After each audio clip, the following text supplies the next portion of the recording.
पश्चिम बंगाल में बीजेपी अध्यक्ष जेपी नड्डा के काफिले पर अटैक को लेकर सियासत गरमाई हुई है। अब इस मसले पर सेंटर वर्सेस पश्चिम बंगाल के टकराव के आसार पैदा हो गए हैं। सूबे में लॉ एंड ऑर्डर के हालात को लेकर गृह मंत्रालय ने पश्चिम बंगाल के मुख्य सचिव और डीजीपी को तलब किया था। इस पर अब पश्चिम बंगाल सरकार की तरफ से केंद्रीय गृह सचिव को चिट्ठी लिखी गई, जिसमें नड्डा की सुरक्षा के लिए मुकम्मल इंतजाम होने की बात कही गई। साथ ही 14 दिसंबर को दिल्ली में गृह मंत्रालय की मीटिंग में शामिल नहीं होने के संकेत भी दे दिए गए। आप जानते हैं कि पश्चिम बंगाल में जिस तरीके से बीजेपी राष्ट्रीय अध्यक्ष जेपी नड्डा के काफिले पर अटैक हुआ, उसके बाद ये आवाज और विरोध के स्वर जब दिल्ली तक पहुंचे तो गृह मंत्रालय की ओर से सवाल पूछा गया, सचिव को तलब किया गया, लेकिन लगता नहीं कि सचिव मीटिंग में पहुंच पाएंगे। पश्चिम बंगाल के मुख्य सचिव की चिट्ठी में क्या क्या बातें हैं वो आपको बताते हैं। और हम ये क्यों कह रहे हैं कि हमें मुश्किल ही लगता है कि सचिव दिल्ली आ पाएंगे जवाब देने के लिए। आप सबसे पहले देखिए लेटर में क्या लिखा गया है। बीजेपी अध्यक्ष जेपी नड्डा को जरूरी सुरक्षा दी गई, काफिले में ज्यादा गाड़ियों के आने से दिक्कत हुई। इस चिट्ठी में 14 दिसंबर को दिल्ली आने से इनकार भी किया गया है। साथ ही नड्डा पर हमले में 7 लोगों के गिरफ्तार होने और हमले में 3 केसेस दर्ज होने की बात लिखी गई है। पश्चिम बंगाल के हालात पर गवर्नर ने भी केंद्र को एक रिपोर्ट भेजी है। इसमें गवर्नर ने कहा है कि जेपी नड्डा पर हमला संविधान का उल्लंघन है। नड्डा की सुरक्षा को लेकर प्रोटोकॉल का पालन नहीं किया गया। राज्य में कानून व्यवस्था की हालत चिंताजनक है। सीएम ममता बनर्जी बदले की भावना से काम कर रही हैं। ममता बनर्जी को माफी मांगनी चाहिए, ये गवर्नर की रिपोर्ट में लिखा गया। केंद्र सरकार ने बंगाल के चीफ सेक्रेटरी और डीजीपी को दिल्ली तलब किया तो दीदी ने उन्हें भेजने से इनकार कर दिया। इस तमाम हल्ला हंगामे के बीच इंडिया टीवी की टीम एक बार फिर मौका वारदात का दौरा करने के लिए पहुंची। देखिए ग्राउंड जीरो से इंडिया टीवी की डायरेक्ट रिपोर्ट।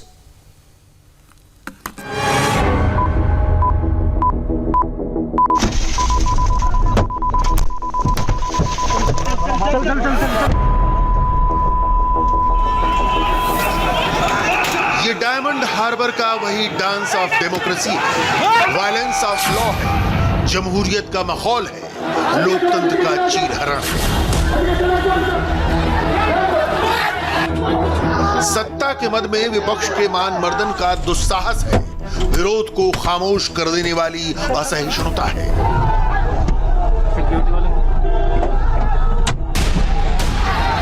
ये सब हो रहा था कोलकाता से महज 2 घंटे की दूरी पर दक्षिण 24 परगना के डायमंड हार्बर इलाके में शिराकोल मोड़ पर जैसे हमलावरों को खुली छूट मिल गई।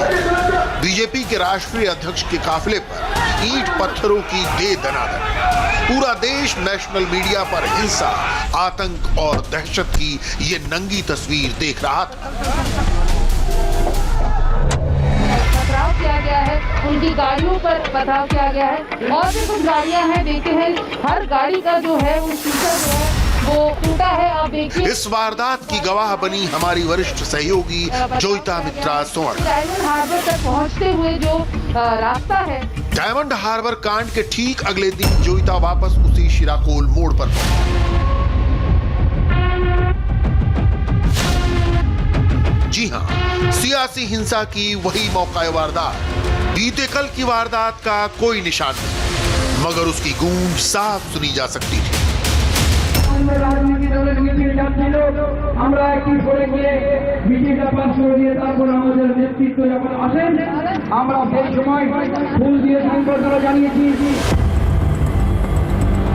चुनावी शोर से चीखती आवाजों के बीच शिराकोल के आम लोग एकदम खामोश हैं। वो गुरुवार की घटना के बारे में कुछ बोलने को तैयार नहीं।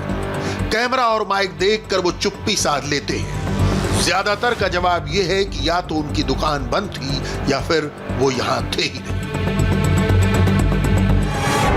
तो यहाँ पर ये नहीं थे, दुकानें बंद करने को बोली गई थी, ये वो कह रहे हैं। और यहाँ के माहौल को लेकर ज्यादा कोई बात नहीं करना चाहता। जो भी कुछ हुआ आपको लगता है कि वो सही हुआ है यहाँ पर? क्या जो भी कल कुछ हुआ, पथराव हुआ, क्या वो सही हुआ? नहीं, मेरे को मालूम नहीं है, मतलब चला गया ना। आप कुछ बोलेंगे? आपने देखा था कल की हुई? मगर जोईता ने जो वारदात अपनी आंखों से देखी, जिसकी वो खुद गवाह रहीं, उस पर लोगों के ये रिस्पांस कतई संतोषजनक नहीं थे। मगर जल्द ही हमें कुछ ऐसे लोग भी मिल गए जो नाम लेकर बता रहे थे कि इसके पीछे कौन था, तृणमूल के किस नेता का हाथ था। ये बीजेपी समर्थक थे और इनकी माने तो हमले की वारदात को अंजाम देने के लिए लोगों को दूर दूर से जुटाया गया था। दादा, डायमंड हार्बर बहुत इंपॉर्टेंट जगह है। इलेक्शन के को अगर मद्देनजर रखें, आपके हिसाब से इस जगह को लेकर आप क्या सोचते हैं या यहाँ के बाशिंदे क्या सोचते हैं? इधर गुंडा राज चलता है। इधर गियासुद्दीन मुल्ला मगराट पश्चिम का विधायक है, उसका नेतृत्व में, और सौगत मुल्ला कैनिंग का एमएलए है, तो उसका नेतृत्व इधर झमेला का पूरा प्लान करके रखा था। हम लोग जब जेपी नड्डा जी आ रहे रहते, उधर राजारहाट छोड़ के हम लोग संबंधन दिया, उसको स्वागतम जनाया। इधर आके पूरा उसको अटैक कर लिया। तृणमूल गुंडा बाहिनी ने उसका पूरा अटैक कर लिया। ईंट से, पत्थर से, रॉड से गोली भी चलाया। मार्केट के ऊपर छत से गोली भी चलाया। उसका बुलेट प्रूफ गाड़ी था इसलिए बच गया। गोली भी चलाया। इधर पूरा तृणमूल कैडर रहा, बहुत इधर आदमी था। पूरा कैंपिंग करके उसको खम्बस करके लेके आया था। दूर से आदमी को, कैनिंग से आदमी को लेके आया, दूर से आदमी को लेके आया, पूरा जमा किया और अटैक करने का पूरा प्लान था। प्लान करके ही किया है वो लोग। दुकानदार है, बाजार का इलाका का पूरा आदमी है, पूरा उसको मालूम है क्या हुआ था कल। जेपी की नड्डा के ऊपर, पूरा कैलाश विजयवर्गीय के ऊपर पूरा आक्रमण किया है। पूरा प्लानिंग करके आक्रमण किया है। आप लोग बाजार घूम के आप लोग पूरा स्टेटमेंट लो, आपको पता चल जाएगा इधर तृणमूल क्या गुंडा राज कर रहा है, आपको पता चल जाएगा। काल जो हुआ तृणमूल का गुंडा बाहिनी था। पूरा यहाँ का जो मंत्री है गियासुद्दीन मुल्ला, वो खुद उपस्थित था, वो खुद ही उपस्थित था।